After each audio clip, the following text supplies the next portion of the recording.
정관용입니다. 임종석 대통령 비서실장의 아랍에미리트 방문 아직도 논란이죠. 특히 오늘 아랍에미리트의 칼둔 아부다비 행정처장이 방한하면서 더 관심이 증폭되고 있는데요. 도대체 아랍에미리트와 무슨 일이 있었던 건지, 특히 군사 분야와 관련해서는 아마 이분만큼 아는 분이 없을 겁니다. 그래서 정의당의 김종대 의원 직접 스튜디오에 초대했어요. 잠시 후에 이야기 들어보고요. 자유한국당 홍준표 대표가 대구 북구을 당협위원장직을 신청했죠. 이래저래 말이 많습니다. 뉴스 사이다 시간에 정리해드리고요. 7시 5분 시작되는 2부 이슈 토크 마련합니다. 바로 내일 아침 시작되는 남북 고위급 회담에 대해서 이야기 나누겠고요. 새해 들어서도 식을 줄 모르고 더 뜨거워지고 있는 가상화폐 열풍, 이거 언제까지 어디까지 갈까요? 중앙일보 고란 기자 역시 스튜디오에 초대해서 자세한 이야기 듣겠습니다. 자, 오늘 아랍에미레이트 왕세제의 최측근 인사인 칼둔 아부다비 행정청장, 지난번 임종석 실장이 UAE를 방문했을 때 배석했던, 왕세제를 만날 때 배석했던 인사죠. 오늘 한국에 왔습니다. 그래서 더더욱 임종석 실장의 아랍에미리트 방문 이유 궁금증이 더 증폭되고 있는 상황이죠. 그동안에 전 정권과 아랍에미리트 사이에 부당한 군사거래, 즉 이면 합의가 있었다. 총 6건의 비밀 군사 양해 각서가 체결됐다. 이렇게 주장해온 정의당의 김종대 의원을 직접 스튜디오에 초대했습니다. 어서 오십시오. 안녕하세요. 네. 2009년부터 김 의원이 이 문제를 추적해 오셨다고요? 그때 이제 그 원전 계약이 되고 예. 군사 협력이 지속되는 내내 제가 기사를 많이 썼죠. 예. 당시에는 언론인이었으니까. 예. 그래서 그 아크 부대 파병이라든가 그것이 원전 계약과의 불가분의 관계를 맺는 이런 어떤 그 군사적인 측면과 연계고리를 제가 기사화를 많이 했습니다. 네. 그러니까 2009년이 바로 그 원전 계약을 체결한 해이고. 그렇습니다. 그리고 이번에 이제 임종석 실장이 왜 갔을까라고 하는 얘기가 나오다 보니 김종대 의원이 과거 취재해 왔던 것들을 하나씩 공개한 거 아니겠습니까? 그렇죠. 그 최근에 문제가 되는 걸 보고 외교부 국방부의 퇴직자들 중심으로 당시 그 업무에 종사했거나 관계인들 이렇게 해가지고 여러 소스들을 종합해 본 결과 이거는 군사 비밀 양해각서, 이것이 문제가 돼가지고 지금 갈등이 불거진 것이다. 이렇게 언론에도 보도를 했고 제가 주장을 했는데 대체로 맞습니다. 간단히 정리해 봅시다. 우리가 원전을 파는데 아랍에미리트는 아주 그 21조가 되는 거 아닙니까? 네, 그렇죠. 굉장히 큽니다. 어마어마한 거를 한국 업체에 줄 테니 우리 군사 쪽에 좀 도와달라, 이렇게 한 거죠. 상당히 높은 수준의 요구였어요. 물론 지금 이 얘기도 UAE의 지금 칼둔 청장이 특사로 한국에 방문 중이고 현재 문재인 정부가 수습 중이기 때문에 제가 말이 조심스럽다는 거는 우선 말씀드리겠습니다. 저는 이 정부가 수습을 잘하길 바라고요. 그런데 자유한국당에 의해서 의혹이 불거졌기 때문에 현 정부의 책임으로 자꾸 몰아가니까 그게 아니라는 걸 제가 반박하면서 이 군사비밀 양해각서 얘기를 한 겁니다.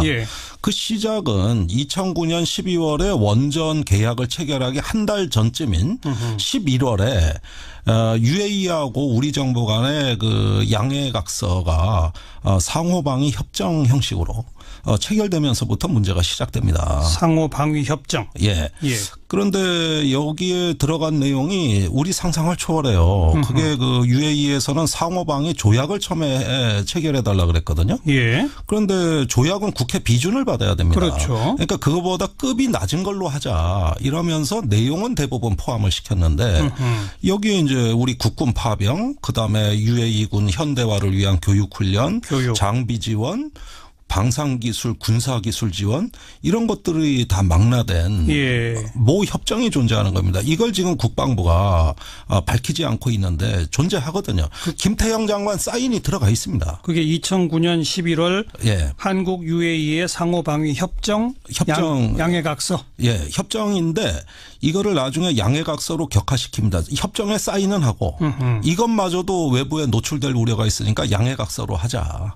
이렇게 해가지고 비밀 양해각서로 관리하게 됐던 것이죠.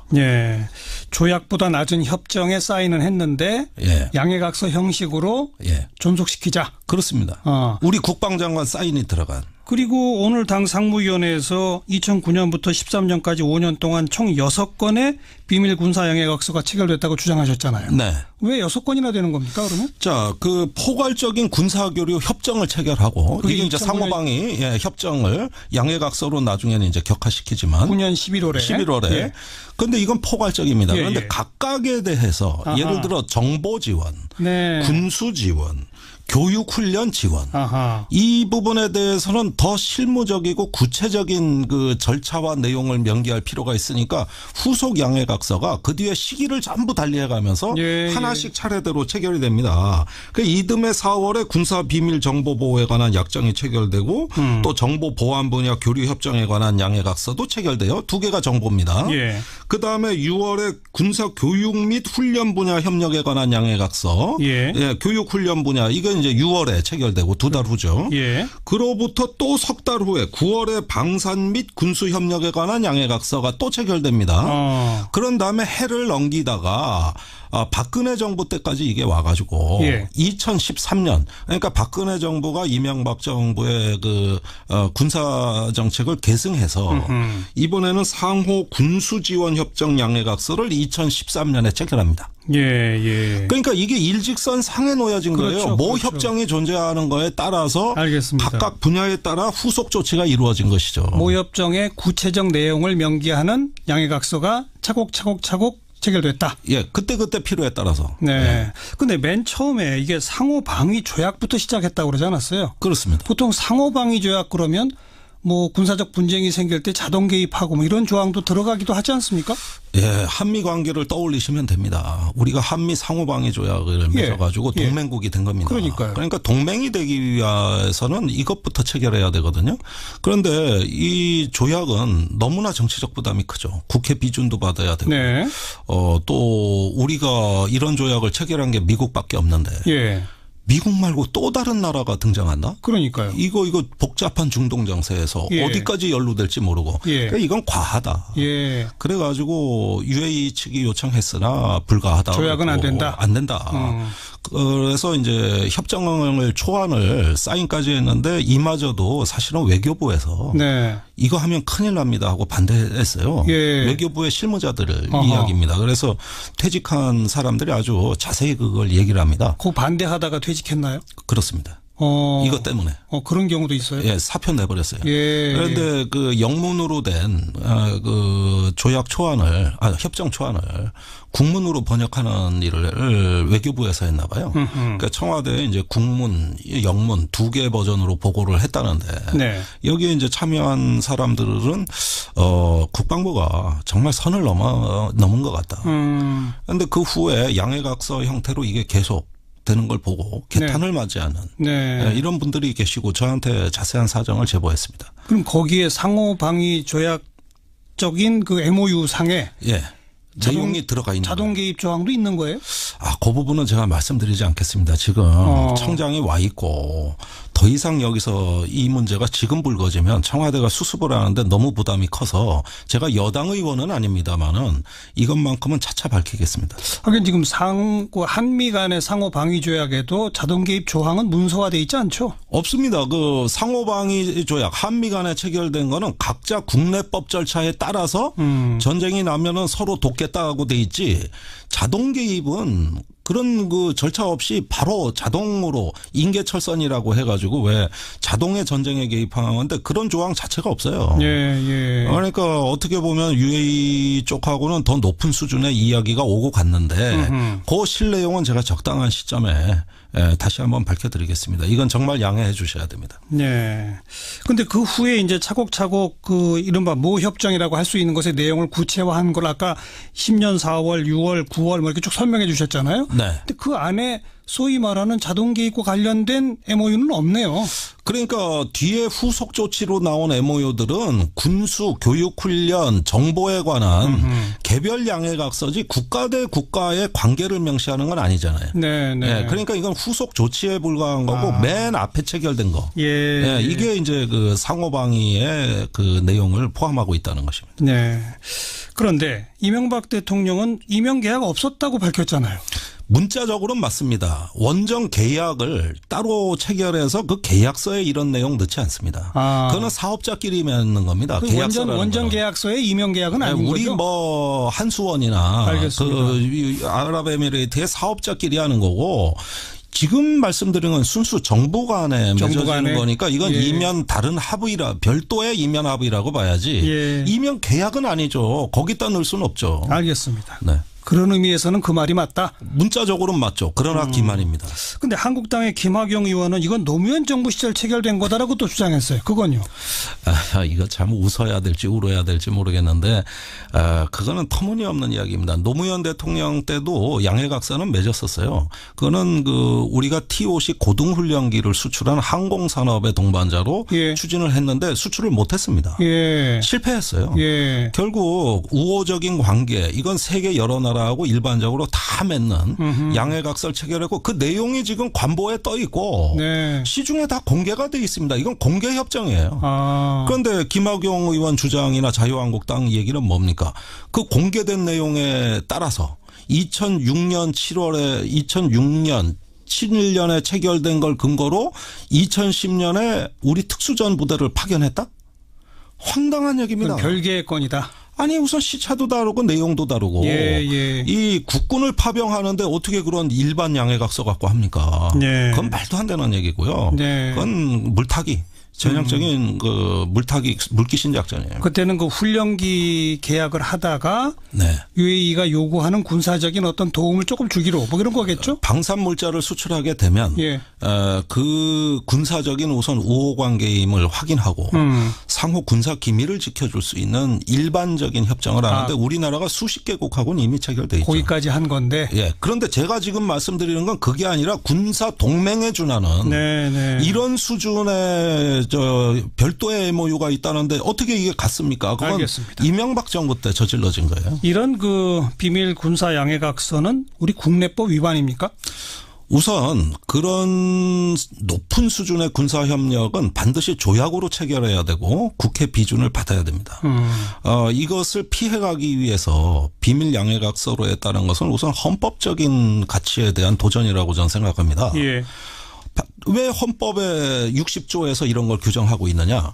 반드시 외국과의 중대한 우리 안전보장에 영향을 미치는 건 조약으로 체결해 국회 동의를 받아라. 이게 헌법 정신이거든요. 그런 점에서 저는 헌법농단 사건이라고 봅니다. 그런데 이제 그렇게 쭉 그 국방부가 좀 너무 나간 것들을 해놨더니 탈이 났죠. 정작 그걸 이행하기가 어려워진 건가요? 우리 군이? 박근혜 정부 중후반이 이제 예멘 내전이 격화되고 UAE와 사우디가 파병을 예멘에 하면서 군사적인 수요가 급해졌습니다. 예멘 반군이 UAE의 원정과 정유 시설을 미사일을 발사해 폭파하겠다고 협박을 했어요. 그러다 보니 자국 안보가 급해졌고요. 한국의 군사 지원을 기대했던 것이죠.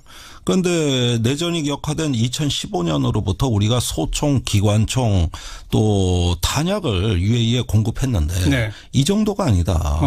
그러면서 그 2013년에 체결된 군수 지원에 대한 양해각서를 준수할 것을 우리 정부에 압박을 해왔습니다.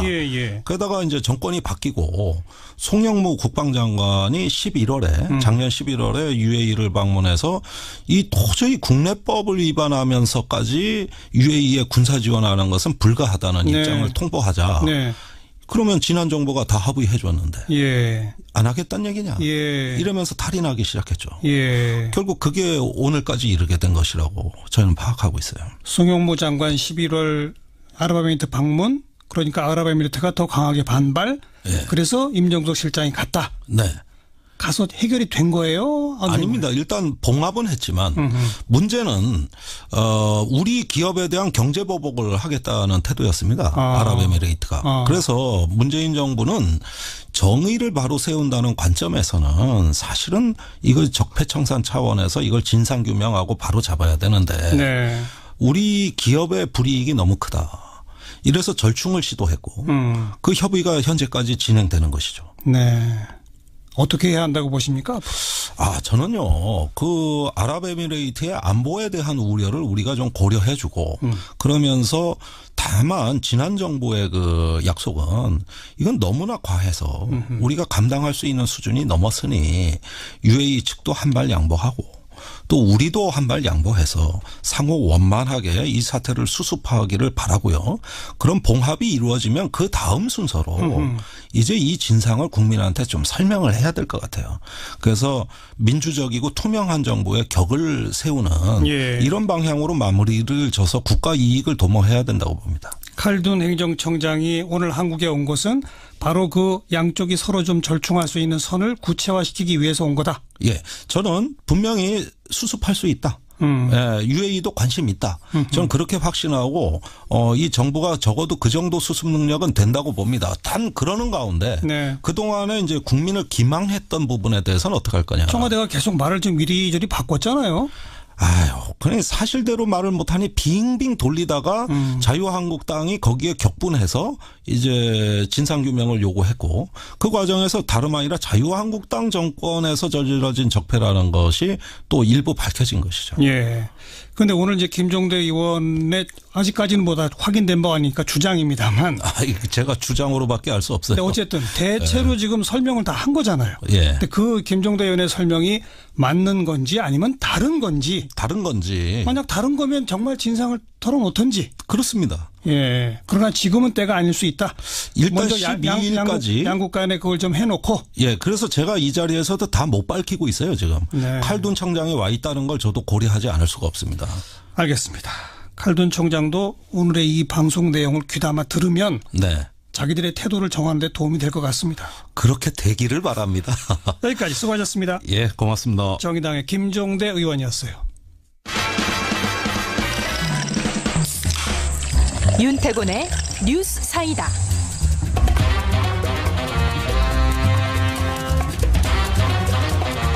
윤태곤 실장 어서 오십시오. 네, 안녕하세요. 자유한국당 홍준표 대표 대구 당협위원장 자리에 지원한 게 설왕설래 말이 많네요. 네, 대구 북구에 신청서를 냈대요. 네. 당대표가 냈으니까 되겠죠. 뭐. 네, 예. 근데 이 지역하고 인연이 있는데요? 이게 그 홍 대표가 아니더라도 대선 주자급이면 사실 별 개인적 인연이 없어도 둥지를 트는 경우들이 많아요. 네.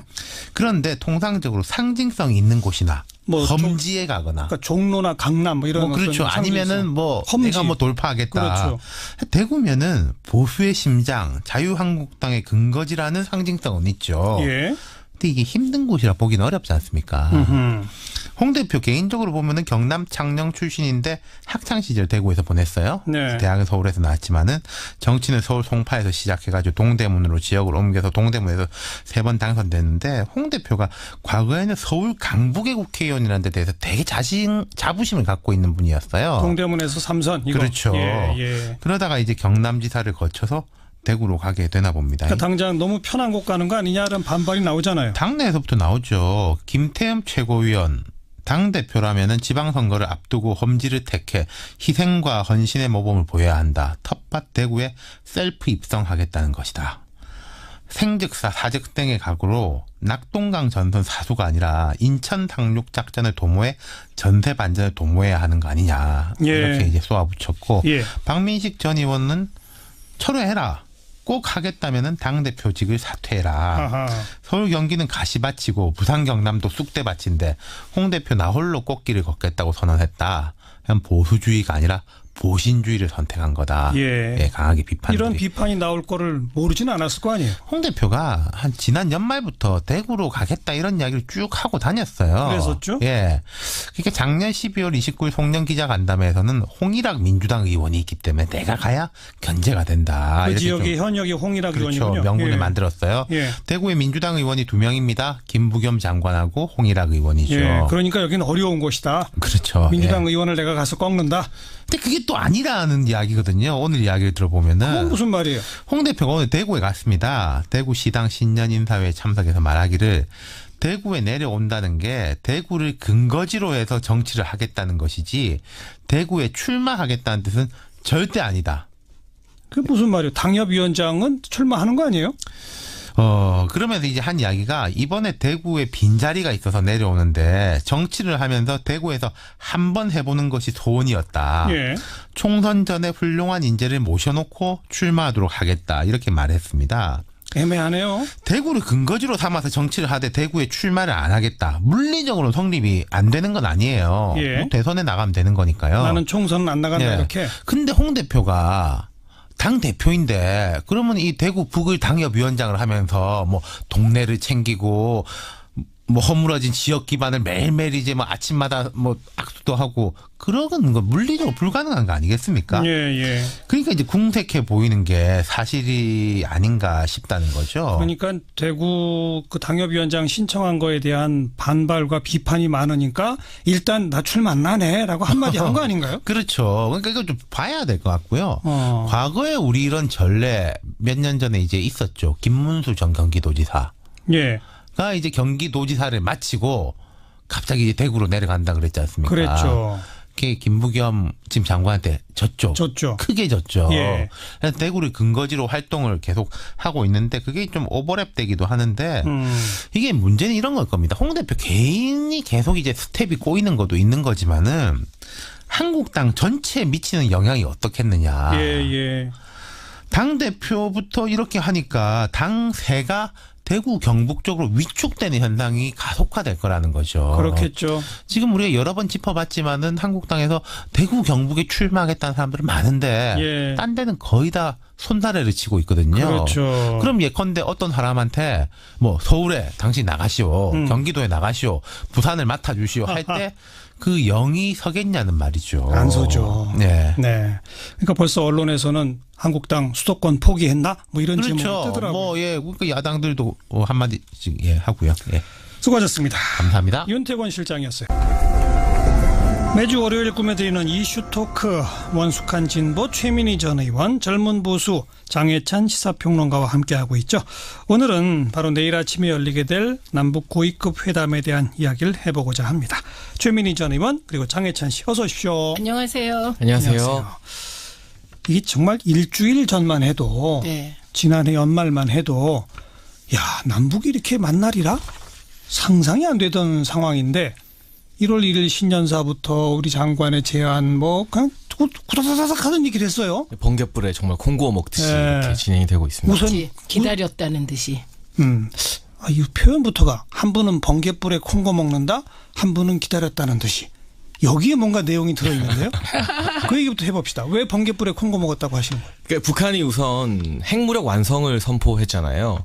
뭐 그것이 실질적인 핵무력 완성이라고 믿는 국제사회의 분위기는 없습니다만 본인들 이제 스스로 핵 보유국으로 인정을 받기 위해서 그리고 이렇게 우리 대한민국과의 대화를 거쳐서 북한의 궁극적인 목적은 핵 보유국 지위 획득과 북미 평화 협정으로 보여지는데 이 대화 우선은 뭐 트럼프 대통령도 이 대화를 지지하면서 주시하겠다고 지켜봤고 대화 자체는 당연히 나쁠 게 없습니다만 네. 일각에서 제시하는 것처럼 이것이 북한의 정말 핵 기술 개발을 위한 시간 끌기가 아닌가. 우리 평창올림픽 끝나면 3월 정도 되는데요. 이 지금 단계에서의 한 달, 두 달은 과거의 한 달, 두 달과는 차원이 다르게 정말 그 한두 달에 따라서 북한의 이 ICBM 핵 탑재 기술이 얼마나 더 발전할지 모르는 상황에서 북한에게 시간 끌기에 우리가 너무 의도적으로 말려 들어가는 것은 아닌가 우려를 할 수는 있을 것 같아요. 네, 최민희 전 의원. 예, 저는 오히려 거꾸로 궁금한 게 좀 아까 이제 트럼프가 이제 지켜보겠다 그랬다고 했잖아요. 근데 그게 아니고 조금 더 진전됐거든요. 네, 트럼프는 문재인 대통령을 100% 지지하고 더 나아가서 이렇게 북한이 대화 테이블에 나오는 것은 자신의 압박 덕분이다. 그렇죠. 그거 어떻게 생각하세요? 그러니까 트럼프 대통령의 트윗을 또 보면 failed expert라는 표현을 썼습니다. 실패한 전문가들의 의견과 다르게 이 실패한 전문가들은 그동안 대북 유화책을 주장했던 뭐 일방적인 어떤 예를 들면 햇볕 정책이나 이런 클린턴 행정부처럼 대북 유화책을 주장했던 사람들과 다르게 최민희 전 의원님 말씀처럼 자신의 강력한 압박이 먹혔다는 것이고 백악관 보도자료를 보면 우리 청와대에서는 이제 트럼프 대통령 100% 지지 발표를 했던 그날 백악관에서는 과거의 실수를 반복하지 않겠다. 그리고 최고 수준의 제재를 이어가겠다는 내용을 백악관 보도자료 안에 담아냈습니다. 결국 대화라는 결론, 일단 이 대화를 긍정적으로 바라보고 지켜보겠다는 결론은 똑같지만 이 대화의 원동력이 뭐 우리가 정말 대화를 말 그대로 요청해서 대화가 성사된 게 아니라 제재를 트럼프 대통령이 정말 잘했기 때문에 압박 덕분이다. 앞으로도 북한이 이번 대화에서 어떤 전향적인 모습을 보여주지 않는다면 계속해서 압박과 그리고 트럼프 대통령이 분명히 무력을 사용할 수 있을 가능성이 있음을 지속적으로 시사하고 있는데 그 부분에 대해서 우리가 미국의 판단을 너무 낙관적으로 바라보는 건 좀 위험하지 않을까 싶어요. 아니, 그러니까 저는 그러면 미국이 평창올림픽 의제도 그냥 미국이 제안해서 IOC를 통해서 이렇게 할 수도 있는 거잖아요. 근데 그게 우리나라였단 말이죠. 남북 간의 대화하고 그다음에 다른 한편 트럼프가 남북 간의 대화는 좋은 것이다. 지지한다. 이렇게 얘기를 했단 말이죠. 그동안에 이제 끊임없이 그 자유당 쪽에서는 코리아 패싱을 얘기했잖아요. 네, 미국의 예. 코리아 패싱. 예. 그럼 이제 그 장해찬 씨도 그동안에 자유한국당이나 보수 쪽에서 얘기했던 코리안 패싱은 없었던 게 아닌가. 우리가 그때 계속 없다고 했는데 코리안 패싱이 있다면서 계속 문재인 정부를 흔들었고 공격했고 북한의 대화를 구걸한다고 했고 그런데 지금 이건 구걸의 결과가 아니고 미국의 대북 압박에 대해서 우리 동조했거든요. 같이 보조를 마치면서 그러나 우리는 대화의 끈은 놓지 않겠다는 것이었고 예. 이거를 구걸이라고 표현했던 거에 대해서는 이제 그 보수 논객이나 자유한국당이나 그다음에 보수 언론들도 깨끗하게 자기들의 잘못된 논평에 대해 인정해야 되지 않나요? 그러니까 요 상황이 이제 문재인 대통령이 대선 후보 시절부터 한반도 운전자론 주장하지 않았습니까? 그렇죠. 그 최민희 의원 말씀처럼 이 한반도 운전대론이 마지막 시험대에 올라갔다는 느낌을 받고 있습니다. 저는 이게 뭐 패싱의 결과이든 아니면 뭐 정부의 어떤 주도적 결과로 대화가 이뤄진 것이든 간에 이번 대화에서 어떤 유효한 북한의 성과를 이끌어내지 못하면 그리고 예를 들어 평창 올림픽이 끝나고 나서 북한이 또 보란 듯이 핵실험을 추가로 하거나 미사일 도발을 하게 되면 이 미국이 사실 동맹국에 대한 어떤 긴 인내로 기다려주고 한 번 처음이자 마지막으로 운전대를 맡긴 것이 그냥 박탈될 거라는 좀 부정적인 전망도 하나 하고 싶고요. 거기서 잠깐만 끊어야 될 것 말씀하세요. 같아요. 이제 그 자유한국당 논리를 보면 이런 거예요. 지금 단계는 평창 올림픽이라는 세계적인 행사를 그리고 이명박 대통령이 이거 시작했거든요. 이게 국가적인 대사를 어떻게든 성공적으로 치르기 위해서 그게 나중에 지렛대가 돼서 남북관계가 어떻게 된다는 그 이후 일이고요. 지금 우리나라가 집중하고 미국이 동의하는 것은 그 세계적인 올림픽을 평화적으로 치르기 위하여 하는 겁니다. 네. 그런데 그쪽 논법을 보면 요 단계에서 토론할 걸 토론하지 않고 요 단계에서 성공을 위해서 절차가 잘 진행되고 있으면 그거 끝나고 나서 북한이 도발하면 어떡할래? 이렇게 나온단 말이죠. 그건 너무 논리가 궁색한 거고요. 그러니까 좀 쪼개서 요 얘기를 해봅시다. 그러니까 지금 평창올림픽 성공을 설마 자유한국당은 반대하는 건 아니잖아요. 제가 자유한국당은 아니지만 보수 쪽은. 뭐 반대하는 건 아닐 거죠. 그렇죠? 평화적으로 잘 그러면 지금 이 방법 말고 평화적으로 평창올림픽을 치를 수 있는 방법이 뭐가 있습니까? 그러니까 제가 말한 북한을 것처럼 참가시키는 거 이 말고. 회의를 통해서 지금 문재인 대통령의 한반도 운전대론이 시험대에 올라간 것인데 아니죠. 이 회의만을 가지고 당장 뭐 비핵화나 이런 결과를 낼 수는 없죠, 물론. 아니 잠깐만요. 그런데 저기요. 그러니까 제가 지금 말씀드린 거는 갑자기 요 회의는 이 회의가 비핵화를 위한 논의의 장이 아닙니다. 올림픽 회의다. 예, 올림픽 회의니까 지금 이렇게 모든 일이 100점 맞으려면 빵점 맞던 애가 100점 맞으려면 10점 맞기 위해서 노력하고 또 그 다음 단계로 넘어가고 그렇게 계단을 촘촘하게 밟아가다가 어떤 아이는 100점을 맞고 어떤 아이는 50점에서 끝나겠죠. 그러니까 우리는 먼 미래에 이렇게 되지 않을까? 비핵화를 이번에 테이블에서 못 올렸으니까 실패다. 이런 식의 그 평론이나 판단은 흔들기의 다른 버전이다. 제가 그 얘기를 하는 것이고요. 그러니까 지금 제가 묻고 싶은 거는 그거예요. 평창올림픽이 성공적으로 치러지고 패럴림픽이 성공적으로 치러지게 하기 위하여 한미는 굉장한 희생을 감내했습니다. 그게 키 리졸브 훈련을 잠정 연기한다는 거예요. 이게 예. 한미가 같이 합의한 겁니다. 이거는 미국도 사실 평창올림픽 기간에 도발이 일어나면 우리나라만 문제가 되는 게 아니에요. 미국도 망신하는 거고요. 그렇죠. 전 세계가 핵 앞에 망신하는 거거든요. 그러니까 저는 평창올림픽 성공까지 전 세계의 과제인 거예요. 그게. 그럼 그 과제를 실현하기 위해서 문재인 대통령이 밟고 있는 이 프로세스 이게 성공하기를 바라시죠? 이 프로세스가. 네, 제가 이 회의가 이 대화의 물꼬가 분명히 우려되는 부분도 있지만 북한의 핵 개발 시간을 끌어주기용이 아니냐는, 그러나 우선적으로 의원님 말씀처럼 평창올림픽 동안 도발 없이 네. 한미가 이 연합훈련까지 중단하는 초유의 결정을 내리면서 했기 때문에 그것이 잘 이루어지기를 당연히 바라고 있습니다. 성공적인 근데 지금 대화에 뭐가 문제예요? 물꼬가 튀길 바라는데 두 가지를 꼭 지적하고 싶은데요. 네. 우리가 너무 북한을 같은 민족이라 해서 신뢰해서는 안 된다. 평창올림픽이 당장의 중요한 과제지만 그 이유도 바라봐야 되는데, 이 트럼프 대통령이 트윗에서 과거의 실수를 반복하지 않겠다는 것은 94년도부터 북한과 이런 식의 대화나 평화협정이 이루어졌는데 북한이 일방적으로 이것을 파기하고 실험을 하거나 미사일 도발을 자행해서 이전의 협정들이 깨져진 전례가 있었거든요. 그렇기 그러니까 때문에 그거 끊고 그 제가 부분에 대해서 답할게요. 저도 조금만 더 하면 안 될까요? 아니 의원님 말이 너무 얘기하셨는데. 길어서. 저 길지 않아요. 예, 말씀하세요. 예. 말씀하세요. 지금 같은 민족이라고 너무 신뢰하면 안 된다. 그거 이미 문재인 대통령이 답을 하셨습니다. 예, 군사적으로도 압박 계속 해갈 거다. 그래서 지금 그 걱정하시는 건 충족되었죠. 그러면 더 이상 회담을 하자고 해놓고 더 이상 뭐를 하란 말입니까? 미국하고 트럼프의 트윗과 트럼프가 백악관을 통해서 내보내는 그 입장과 우리 정부가 다르지 않아요. 누가 북한을 100% 신뢰합니까? 지금 불안한 것은 저 자신조차 이러다가 갑자기 핵 도발하는 거 아니야? 그럼 뭐가 되는 거지? 그렇죠. 그럼 진짜 뒤통수 맞는 거잖아요. 예. 그런 상황을 다 걱정합니다. 그런데 야당은 그런 걱정을 할 수 있을지 몰라도 이 일을 주도하는 정부 여당이나 문재인 대통령이 뒤에서 핵고발하지 않을까 걱정합니다. 이 말을 어떻게 공개적으로 합니까? 그래서 그 속으로 걱정하면서 그런 상황이 오지 않기 위하여 지금 살얼음을 걷듯이 차근차근 대화를 하고 있다는 거죠. 그러니까 그런 그래서 그 한 걱정, 가지. 그 부분을 지적하는 게 이 보수 야당의 역할인 예, 것 같고, 예. 또 하나 미국의 다양한 목소리들이 있습니다. 이 뭐 트럼프 대통령 100% 지지하고 대화는 좋은 것이라고 했지만, 이 폼페오 CIA 국장 같은 경우도 이 굉장히 과격한 발언으로 이 회담이 성사됐음에도 불구하고 트럼프 대통령이 미국의 북한의 목을 졸랐기 때문에 이 회담이 성사됐고, 뭐 니키 헤일리 유엔 대사 같은 경우 핵 버튼 발언 인용하면서 여전히 뭐 미국은 북한에 대해서 언제든지 무력 조치를 취할 수 있는, 북한을 파괴시킬 수 있는 여지를 남겨두고 있고 언제든지 그것이 가능하다는 점을 시사했습니다. 예. 이런 다양한 분위기를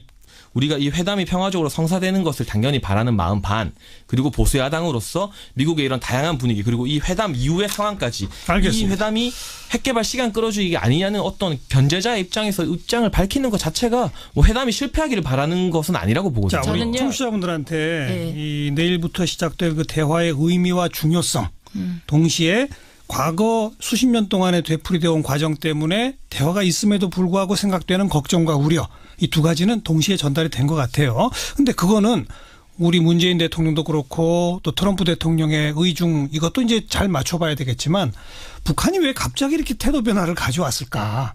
이거에 대한 얘기를 조금 해보면 조금 더 한 걸음 나갈 수 있지 않을까 싶은데, 최민희 전 의원. 일단 북한은 지금 저는 트럼프의 제재와 압박이 통했다 동의합니다. 일정 부분. 왜냐하면 이번에 김정은 신년사를 보면 그 신년사가 두 가지예요. 우리의 병진 노선이 성공했다. 이걸 대내외적으로 알리는 거죠. 그 하나는 핵 개발이 성공했다. 그리고 ICBM도 우리가 거의 다 했다. 그게 이제 믿을 수 있는지 없는지 모르겠고요. 예. 그다음에 또 하나는 북한의 경제개발 5개년 계획의 성과가 이루어지고 있다. 예, 그래서 내년에 올해죠. 올해를 인민의 삶을 획기적으로 개선하는 해로 하겠다. 이런 겁니다. 네. 그러면 인민의 삶이 좋지 않다는 게 전제된 거잖아요. 예. 그런데 경제개발 계획의 성과는 어느 정도 나타나고 있다고 자부하고 그럼 여기서 더 심한 제재와 이 더 심한 제재란 중국이 제재에 더 적극적으로 동참하는 겁니다. 그렇죠. 예, 원유 공급이 정말 중단된다든지 이런 식의. 이렇게 됐을 경우 북한 체제가 존립하기 어렵다는 위기감이 작동했다고 봅니다. 그래서 네. 그러면서 이제 분명히 한 게 북한의 주장입니다. 이 핵을 개발하는 게 자기들은 자위권 차원이다. 이걸 분명히 하고 있는 것이라 저는 그 대북 제재와 압박 이것은 계속 가야 되는 기조다. 뭐 이렇게 생각을 합니다. 그렇기 때문에 그럼에도 불구하고 또 평창 올림픽은 진행되어야 하며 성공해야 하며 네, 그런 상황이기 때문에 알겠습니다. 네, 그래서 뭐 더 강력한 다른 차이가 있는지를 잘 그러니까 더 모르겠어요. 강력한 대북 제재를 일단은 좀 피하기 위한 대화 제스처다 이 말인 네, 거죠. 네. 장희찬 씨. 제가 생각했을 때 뭐 의원님 말씀에 동의하면서 북한의 이 대북 제재 받아들이는 주민들의 수위가 과거와는 많이 달라졌습니다. 과거에 이제 고난의 행군이라고 했잖아요. 그때 뭐 수십만, 백만 가량의 아사자들이 나왔다고 했는데 지금 그때와 비교했을 때 북한 사회 여러 가지 리포트나 외국 기자들의 취재를 보면 상당히 많이 열려 있고 외국 소식이라던가 북한 주민들의 어떤 생활 수준도 이 고난의 행군 당시보다는 올라와 있어요. 그래서 이 작년부터 유엔 대북 결의안이 사상 초유의 결의안들이 통과되면서 예. 북한 주민들이 고통을 느낄 때 어떤 일각의 전문가들은 고난의 행군도 겹쳤기 때문에 이 정도 제재는 북한에게 별다른 위협이 안 된다는 말을 하는 전문가들도 있었습니다만은 이 현재 상황에서 이 고난의 행군과 비슷한 수준의 어떤 경제 제재가 지속되게 되면 북한 주민들이 더 이상 버티지 못하고 이 체제가 붕괴할 수 있다는 위협을 이 김정은 체제도 좀 더 직접적으로 느끼기 시작한 것 같고요. 말씀하신 것처럼 중국이 또 중국 내 북한 사업장의 어떤 철수를 지난 연말에 명령했습니다. 물론 예. 편법으로 인해서 지금 뭐 공해상에서 편법으로 계속해서 유류 제품을 전달하는 등의 편법이 발생하고 있지만 어쨌든 이전까지 북한의 든든한 가림막이었던 중국이 이 미국의 트럼프 주도의 제재에 발을 맞춰주는 모습을 보이고 있고요. 그에 따른 영향으로 북한의 관영 매체와 중국의 관영 매체가 예전과 다르게 서로를 상호 비방하는 모습도 작년에 연출됐었거든요. 그랬죠. 예. 그렇기 때문에 중국이 언제까지 무조건 우산이 되어줄 수 없다 이런 발등에 불이 떨어진 것 같아요. 그러면 우리 정부가 어떻게 해야 되느냐? 북한이 이렇게 뭐 말이야 세게 하지만 어떻게 보면 한 수 접고 들어온 거라고 봤을 때 이 회담에서 우리가 원칙을 지키고 우리 국민들의 어떤 자존심을 버리지 않게 말 그대로 구걸하지 않는 외교를 해야 되는데 저는 문재인 대통령이 뭐 그런 모습 보여주고 있다고는 생각 안 하는데요. 일부 정치인들 예를 들면 뭐 최문순 강원도지사 같은 경우 뭐 벌써부터 언론에 대고 단일팀을 뭐 피겨 단일팀을 조성하겠다 이러면서 어떻게 보면 우리나라 피겨 페어팀의 어떤 출전권 제한할 수도 있는 이런 설레발치는 발언들 정치권에서 좀 자제할 필요가 있다고 봅니다. 아이, 그거는 뭐 저는 최문순 지사가 이번에 남북 관계를 풀어내는데 그 북한의 허 위원장하고 많이 풀었다고 생각을 합니다. 그리고 이게 협상이 진행되는 과정에서 자유한국당 같이 저렇게 흔드는 사람도 있어야 되고 그리고 그 최문순 지사처럼 조금 앞서 나가서 이렇게 털을 닦는 사람도 있어야 된다고 생각을 합니다. 그러니까 저는 아주 사람이 있어야 되죠. 최문순 말씀하신 것처럼. 예, 제가 그걸 인정합니다. 근데 예. 그게 수위가 지나치면 곤란한 거고요. 그런데 최문순 지사는 이번에 아주 중요한 역할을 했다고 생각을 하고요. 그다음에 평창 올림픽이 열리는 곳이 강원도이기 때문에 당사자니까. 예, 강원도지사로서 적극적인 제스처를 하는 거 맞고요. 그다음에 이제 우리가 북한하고 논의해 볼 수 있는 게 관념적으로 그게 쭉 나열하자면 공동개최, 단일팀 구성, 공동응원단, 공동입장 뭐 등등이 있습니다. 이제 그중에 첫 번째 공동주체는 어렵다고 보고 단일팀을 한번 해보자 이런 제안을 한 거잖아요. 예. 그런 제안을 할 때 그 제안이 실현 안 될 수도 있겠죠. 그런데 그렇다고 해서 그런 상상력까지 막으면 그건 이제 안 되는 것이죠. 그다음에 저는 이런 점은 꼭 짚어주고 싶은데 이번에 심상정 의원이 그 홍유안이 지금 상황에서 정말 전향적으로 대승적으로 협조하지 않고 이 남북회담 흔들기를 한다. 그러면서 홍준표, 유승민, 예. 안철수. 그래서 예. 꿀밤을 주고 싶고 정말 철부지 같다 이런 얘기를 한 게 있어요. 예. 그런데 실제로 홍준표 대표는 북의 책략에 이용당하는 거다 이렇게 얘기를 했고요. 네. 그다음에 유승민 의원은 통남복미다 이렇게 얘기를 했어요. 미국하고는 이제 관계가 나빠지고 북한하고만 통하는 거다 이렇게 얘기했고 네. 안철수는 근거 없는 낙관이라고 했는데 이 세 개가 다 틀립니다. 근거 없는 낙관하는 사람도 없고 북의 책략에 이용당하는 것도 아니고 이건 결국은 외교라는 건 이용하고 이용당하고 또 거꾸로 되고 이런 거 아닙니까? 그다음에 예. 저는 이 유승민 대표가 요즘 되게 합리적인 분으로 봤는데 남북관계 얘기만 나오면 갑자기 합리성이 떨어지시지 않나 이런 걱정도 돼서 이거는 저는 안보장사와 색깔론 정치가 불가능해지는 상황이 올 것에 대한 위기감의 발로라고 봅니다. 저는 근본적으로. 뭐 의원님과 계속해서 이 북한 회담을 어떻게 바라봐야 되는지 그리고 예를 들면 미국의 어떤 강경한 입장이라던가 이 회담이 어떻게 보면 시간 끌기가 될지도 모른다는 우려를 한 축에서 정하는 것은 필요한 정도의 의견 제시라 보고 있는데 한 가지 질문 드리고 싶은 네, 게 있어요. 네. 이번 회담의 어떤 실질적인 현안과 관련해서 남한으로 오게 되는 우리 대한민국으로 오게 되는 북한의 예를 들면 응원단이나 선수단의 체류 비용을 우리 정부에서 지원하는 문제에 지금 대두되고 있는데요. 그게 이제 유엔 제재 위반이냐 아니냐 뭐 그렇죠. 이런 대북 거죠? 결의안을 위반하는 것이 아니냐는 지적들이 나오고 있고 이렇게까지 해가면서 국민 자존심상 평화롭게 개최해야 되지만 우리가 진짜 북한에게 뭐 북한이 우리한테 뭐 맡겨놓은 것처럼 이렇게까지 해야 되냐는 국민 여론도 있는데 네. 이 체제비 지원 여부에 대해서 북한은 분명히 체제비 지원을 요구할 것 같고 어쩌면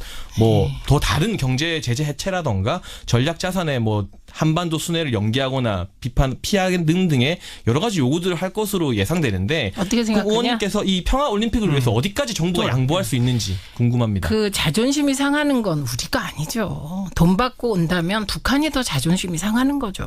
그거 기껏해야 체제비 들어봤자 그게 10억 내외인데 그거를 우리에게 달라고 하는 건 진짜 북한이 구걸하는 것이죠. 그러니까 우리는 구걸이 아니라 돈을 왜 아깝다 이 정도인 거고요. 그래서 표현이 좀 그렇고 인천 아시안 게임 때 그 남북 교류 협력 기금에서 처음에 9억 4천만 원을 이제 배정했다가 실제로 나중에 쓴 게 5억 500 정도 집행되었더라고요. 이게 왜 이렇게 줄었냐. 북한이 자기 선수단이 먹는 거 뭐 이거는 우리가 내겠다. 이렇게 해서 된 거고요. 그다음에 나머지 아주 기본적인 비용들 몇 가지를 우리가 댔더라고요. 근데 그런 용으로 남북 교류 협력 기금이 있는 겁니다.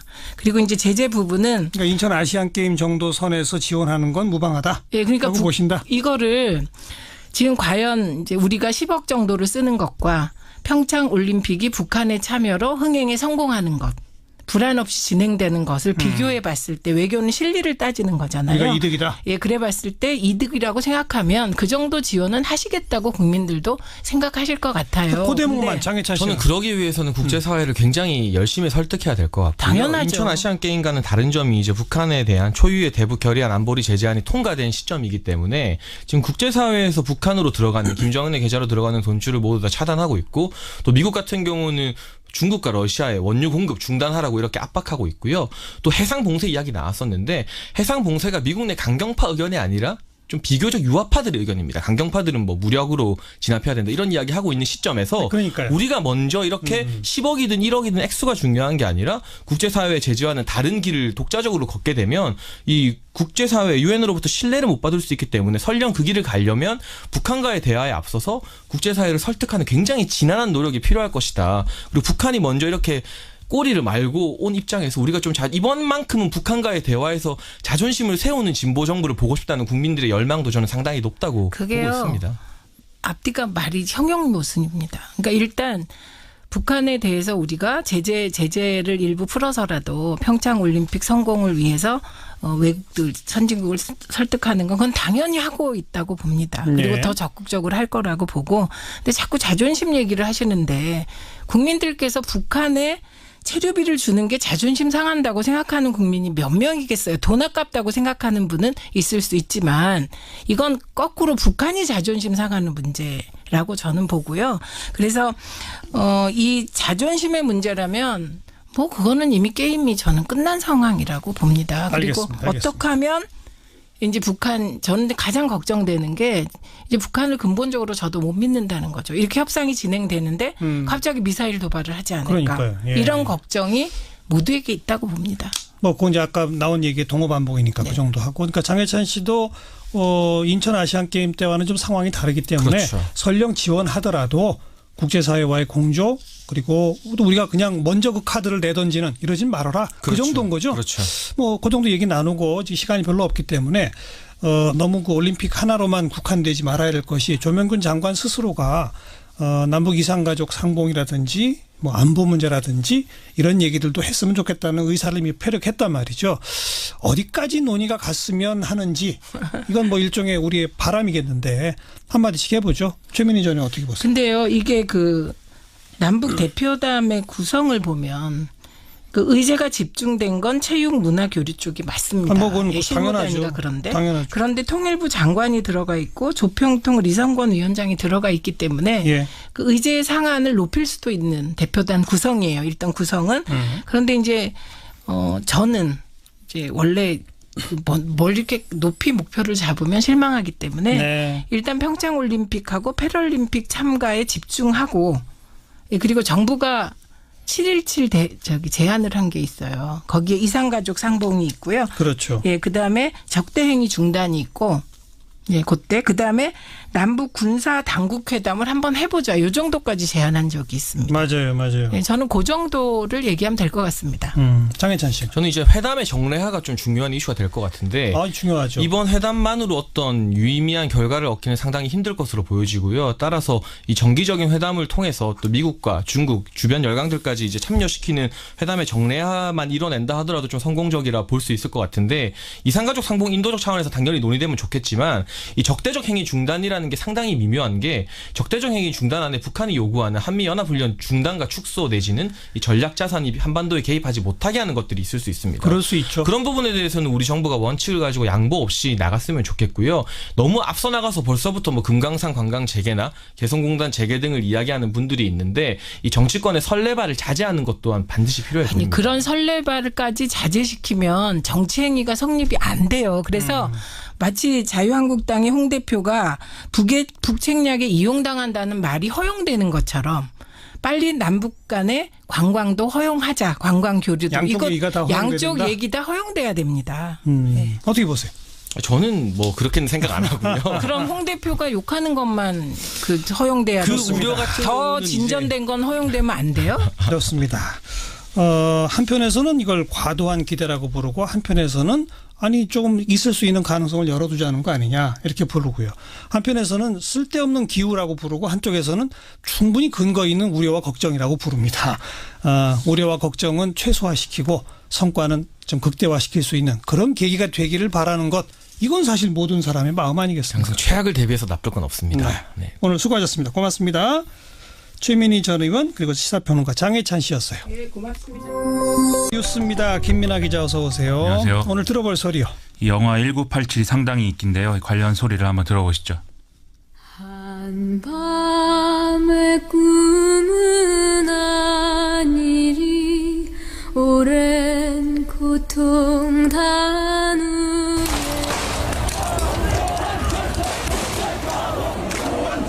박종철 서울대 신장마비? 22살짜리가? 뭐만 찍어주십시오. 위에서 해 뜨기 전에 화장하랍니다. 가혹행위는 결단코 없으십니다. 조사관이 책상을 탁 치니 억하고 예? 이거 중요한 거야. 꼭 알려야 돼. 안 해. 야, 그럼 사람이 억울하게 죽었는데 그냥 가만히 있어?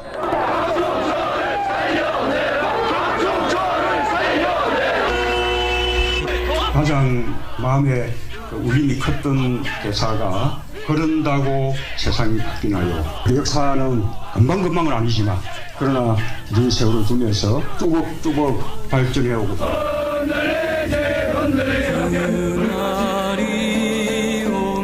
네, 영화 속에 등장한 대사들을 쭉 좀 편집을 해서 들려주고 어제 문재인 대통령 영화 본 다음에 목소리까지 들려줬네요. 그렇습니다. 네.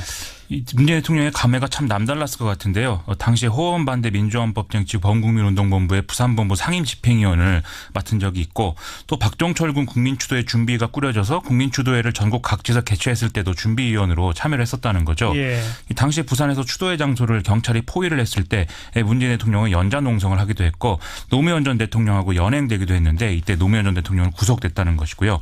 또 당시에 문재인 대통령은 박종철 씨의 집에도 찾아간 적이 있다고 하니까 참 여러 생각을 했을 것 같습니다. 네. 정치권은 이 영화를 두고도 논란을 벌이고 있죠.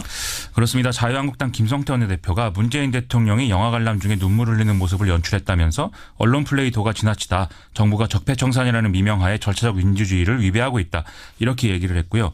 또 이제 자유한국당은 뭐 이런 박종철 씨에 대한 여러 의혹들이 보수 정부에서 어쨌든 다 이제 공개가 된 것인데 왜 이렇게 어떤 뭐 소유권을 주장하는 이런 모습을 보이고 뭐 이런 얘기들을 하고 있습니다. 좀 이런 반응은 너무하지 않냐 이런 얘기들이 많이 나오고요.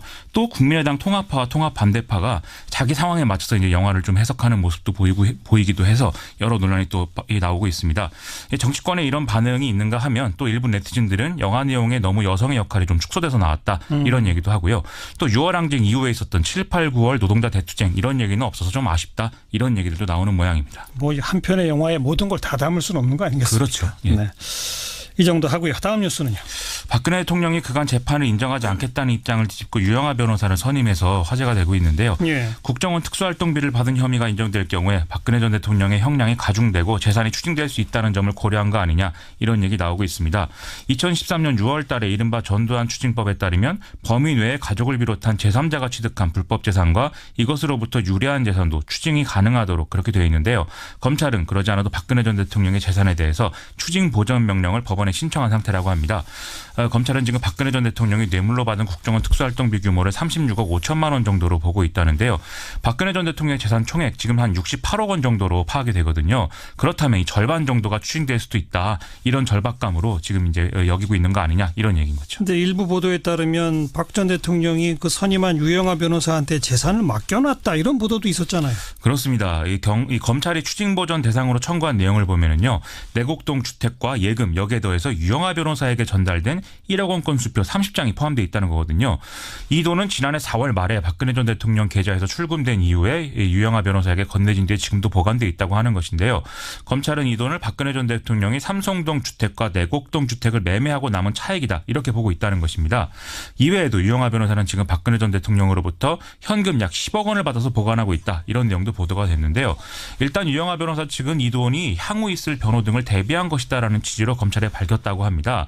그런데 변호사 선임비로 보기에는 좀 너무 많은 액수이고 또 소득세 신고 이런 것도 안 한 상태라고 하거든요. 예. 그래서 이 해명이 무슨 의미냐 여기에 좀 의문이 제기되고 있는 상황. 지난번에는 박 전 대통령이 변호사 비용 너무 적게 준다 이런 얘기도 나왔었잖아요. 이 나중에 정산을 했는지는 모르겠는데 지난해 나온 뉴스를 보면은 헌법재판소 탄핵 심판 때 나온 변호사들은 무료 변론을 했다 이렇게 얘기가 나온 바 있고요.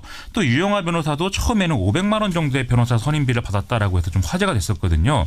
또 박근혜 전 대통령이 변호인단을 대거 해임했을 때도 수임비를 적게 제시해서 새로 변호를 구하기가 쉽지 않을 것이다. 이런 얘기가 서초동에서 나온다. 이런 보도도 나왔는데 예. 그런데 유영하 변호사는 30억도 넘는 돈을 갖고 있다고 하니까 의문이 생길 수밖에 없다는 것이죠. 자, 이것도 참 궁금증이 여러 가지네요. 그렇습니다. 또 오늘 조원동 전 청와대 수석 재판에 나와서 그 CJ의 이미경 부회장 퇴진 당시에 정황을 증언했다면서요?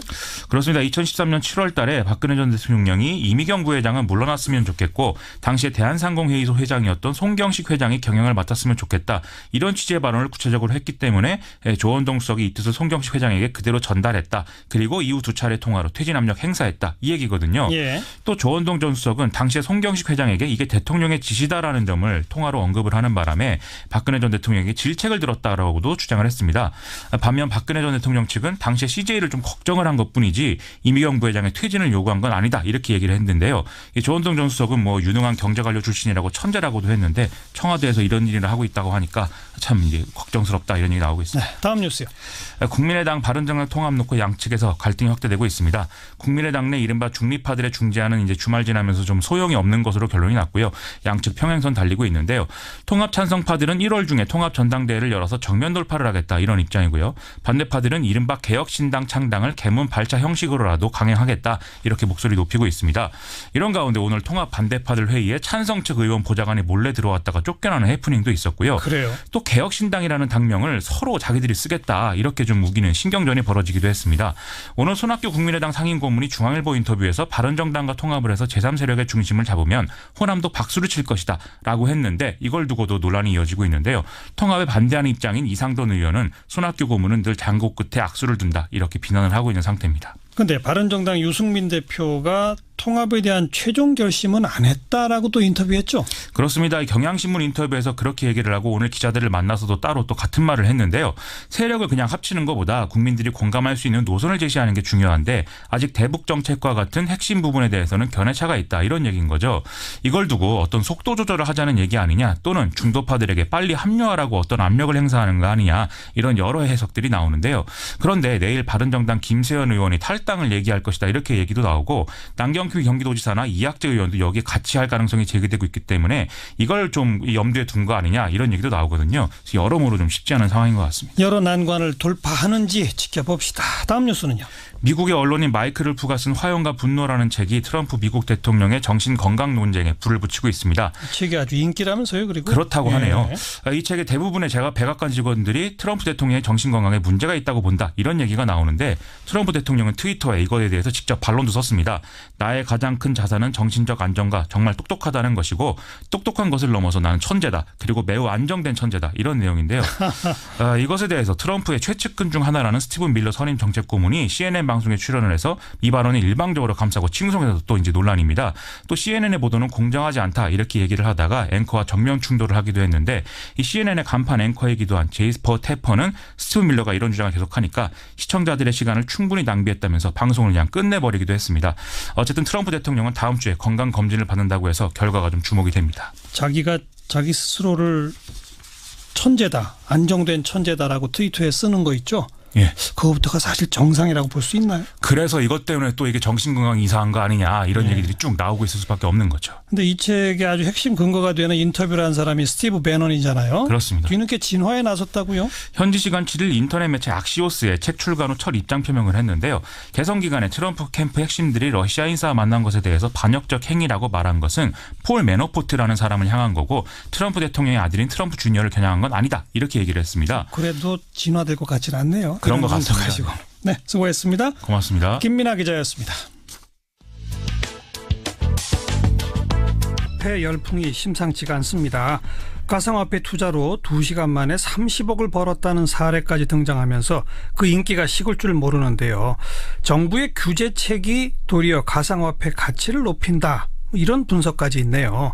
자, 2018년에도 가상화폐는 계속 오를 것인지, 이건 우리 경제엔 또 어떤 영향을 미칠 것인지 중앙일보의 고란 기자 오늘은 스튜디오에 직접 좀 초대했습니다. 어서 오십시오. 네, 안녕하세요. 우리 얼마 전에도 고란 기자랑 인터뷰하면서 이제 가상화폐가 뭔지, 네. 왜 그렇게 오르는지, 네, 예. 뭐 그런 얘기하면서 이거 언제 급락할지 위험하다, 네, 예. 그런 얘기하고 인터뷰 끝냈던 기억이 네, 나는데 예.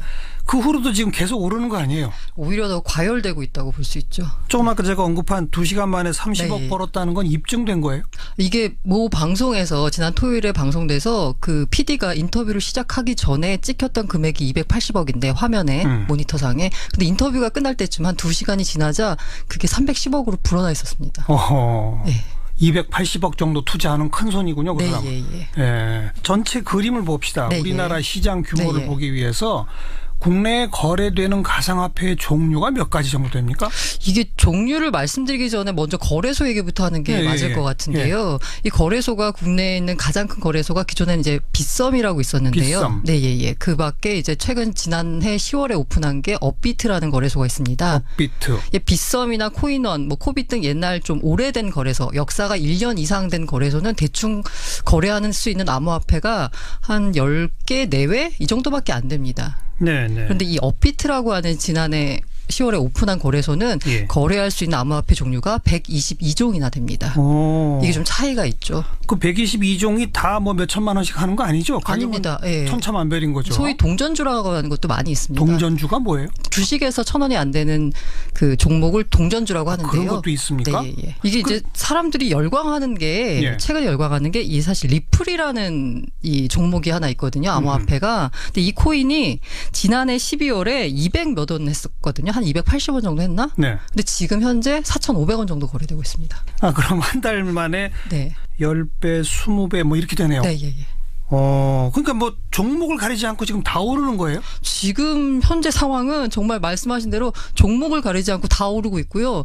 특히나 제가 말씀드린 동전주 있잖아요. 예. 그 업비트라고 말씀드린 거래소에서 이게 업비트가 122종이 된다고 했는데 다 원화, 그러니까 우리나라 돈으로 살 수 있는 건 아니고요. 네. 이 중에서 원화 종목이 35개 정도 있는데 동전주가 기존에는 굉장히 좀 많았거든요. 한 20개 정도 됐었나? 그렇게 됐었는데 12월 달에 급등을 하면서 지금 현재 동전주가 1개밖에 안 남았습니다. 다 올랐군요. 네, 그러니까. 다 올랐습니다. 그리고 그런 네. 거래소는 전체 몇 군데나 있어요? 이게 지금 그 금융당국에서 파악한 게 사실 파악도 제대로 안 되고 있고요. 아하. 대강 파악한 게 한 30여 곳 된다고 하고 30여 있는데요. 곳. 업비트 말씀드린 빗썸, 그다음에 코인원, 코빗, 코인네스트 이 정도가 유명한 곳이고. 유명한 곳들이고요. 거기 지금 우리 국민 가운데 몇 명 정도가 참여한 거 있는 겁니까? 이게 말씀드린 아까 빗썸이 가장 큰 게 12월 말로 회원수가 250만 명 정도 되거든요. 그리고 업비트가 120만 명 정도 되고요.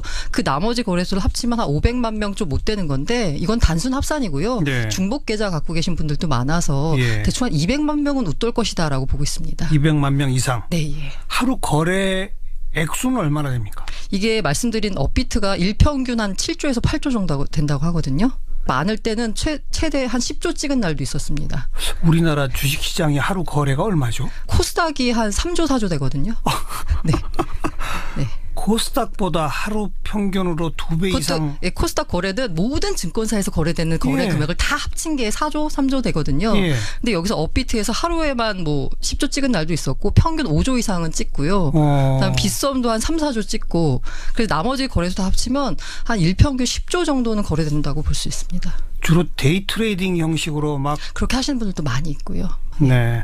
근데 빗썸이 제일 유명하다가 네, 예. 갑자기 그 업비트라고 하는 게 네. 그렇게 유명해진 이유는 뭐예요? 그리고 네. 또 거기서 그렇게 거래하는 될 수 있는 종목이 많은 건 또 네. 이유가 뭐예요? 첫 번째 종목이 많은 거는 그 세계적인 거래소 비트렉스라고 있거든요. 거기하고 독점 제휴를 해서 비트렉스 상장된 종목을 그대로 거래할 수가 있습니다. 예. 그렇기 때문에 종목이 상당히 많고요. 예. 그래서 업비트를 이용하시는 분들도 있고요. 예. 옛날에 사고 싶은 종목이 있으면 해외 거래소를 이용해야 됐었는데 조금 불편하거든요. 아무래도 다 영어로 돼 있고 하다 보니까. 예. 그런데 지금은 쉽게 거래할 수 있는 거고 그리고 이게 후발주자다 보니까 수수료를 절반 수준으로 다운시켰습니다. 아하. 거래할 때 사고 살 때 팔 때 각각 0.1%씩 매기는데 여기는 절반 0.05%씩이고요. 네. 무엇보다 가장 큰 이유가 이 업비트가 카카오의 100% 자회사인 K큐브 벤처스가 투자한 두나무란 회사의 자회사입니다.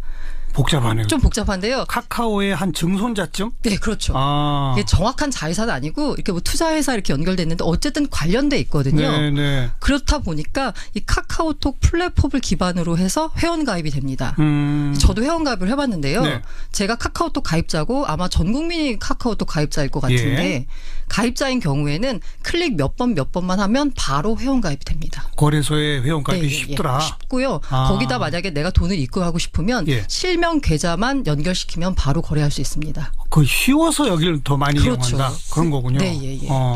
그 그림이 그려지네요. 네. 작년 가을부터 다들 가상화폐 막 네. 그러니까 나도 한번 해볼까? 예. 근데 꽤 어려울 거야. 맞아요. 가만히 있어. 카카오톡 하면 된다며? 네, 맞아요. 이렇게 된 거군요. 그렇죠. 그래서 이렇게 코인 시장에 11월, 12월에 새로 진입하신 분들을 가리켜서 이 용어로는 코인 어린이, 줄여서 코린이. 예, 코린이들. 예. 그래서 업비트에 코린이들이 많다. 그래서 여기서 나타나는 현상이 뭐냐면 이게 보통 해외 거래소와 국내 거래소는 가격 차이가 벌어지거든요. 왜냐하면 국내에 투자하시는 분들이 해외 계좌가 없기 때문에 해외 거래소에서 사기가 힘들거든요. 예. 그렇기 때문에 국내에서는 더 수요가 많고 해서 더 비싸게 거래됩니다. 네. 그런데 주목할 만한 건 이 업비트에 코린이들이 많다 보니까 업비트에서 거래되는 가격이 다른 빗썸이나 코인원에서 되는 가격보다 5% 안팎 비싸게 거래됩니다. 더 비싼데도 거기를 그냥 사는 거죠. 초보자들이니까 네, 예. 딴 데 갈 줄 모르고 그렇죠. 그냥 산다. 굳이 비교를 안 하시는 거죠. 네. 근데 어쨌든 좀 비싸도 네. 산다는 얘기는 네, 예. 너도 나도 사자는 얘기는 네. 그래도 오른다는 얘기잖아요. 그렇게 믿고 계시는 거죠. 아니 근데 실제 지금 가격 그 추이가 오르고 그렇잖아요. 있습니다. 네, 예. 그렇죠. 네. 그럼 정말로 떼돈 번 사람들이 그렇게 많아요? 사실 제가 들은 저도 뭐 각종 암호화폐 커뮤니티에 가가지고 보면 수익 인증하는 글들이 가끔씩 올라오거든요. 그러면은 뭐 어떤 특정 종목을 50원에 샀는데 해당 종목이 지금 1,500원이 돼서 몇 배를 벌었다. 그래서 80억 계좌가 찍힌 걸 이제 인증하는 화면이 막 돌아다니고요. 그리고 뭐 제 후배 친구는 그 같은 부서에 있는 과장님이 회사를 그만뒀는데 알고 봤더니 뭐 20억을 벌고 회사를 나가셨다더라. 이런 얘기들이 횡행하고 있죠. 네. 이렇게 워낙 억 단위로 번 사람들 수십억 수백억 단위로 벌었다는 사람이 많기 때문에 내가 투자해서 사실 몇 천만 원을 벌어도 이렇게 돈을 번 사람들까지 우울증에 시달리고 있습니다. 몇 천만 원 벌었는데 우울증? 왜냐하면 그때 좀 더 투자했으면 더 벌 수 있었는데 아까운 거죠. 그리고 투자한 사람, 돈을 번 사람도 우울증이고 돈을 못 번 사람들도 우울증입니다. 왜냐하면 투자했으면 돈 벌었을 텐데 라고 생각하는 거죠. 난 그때 50만 원 갖고 시작했는데 네, 맞아요. 그때 만약 500만 원이었다면 5천만 원이었다면 그러면 내가 몇 천만 원이 아니라 몇 억을 벌 수 있었어. 네, 뭐 이런 식으로 모두가 다 박탈감이네요. 사실 네 그렇죠. 모두가 다 박탈감. 네, 약간 어쨌든 이렇게 사회 전반적으로 해서 우울증이 확산되고 있다고 해서 이걸 일명 코인 우울증이라고 부르기도 하더라고요. 그다음 여기 투자하는 사람들은 지금 가격 변동이 워낙 급변동하고 이거는 이 거래 시간이 정해져 있는 게 아니잖아요. 24시간 거래됩니다. 그러니까 거의 폐인이 된다는 얘기를 들었어요. 그냥 계속 네. 스마트폰만 컴퓨터만 네. 들여다보고 있는 사람들.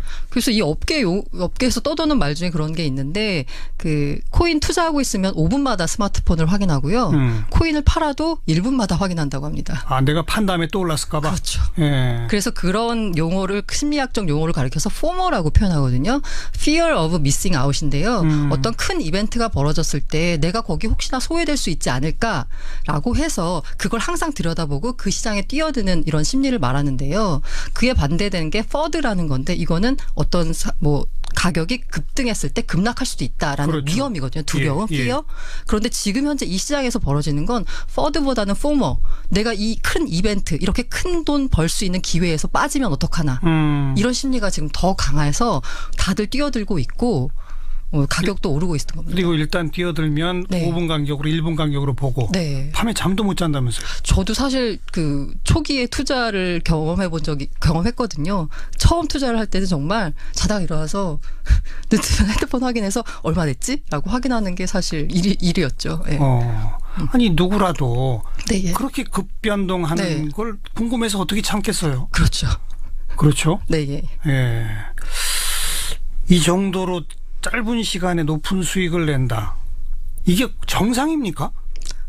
지금 혹시 과거에 주식 투자를 해보셨던 분들은 90년대 말 코스닥 버블 그렇죠. 생각하시면 될 것 같아요. 그때 예. 보면 특정 종목 같은 경우에는 한 달 이상 상한가. 매일매일 상한가. 네, 그렇죠.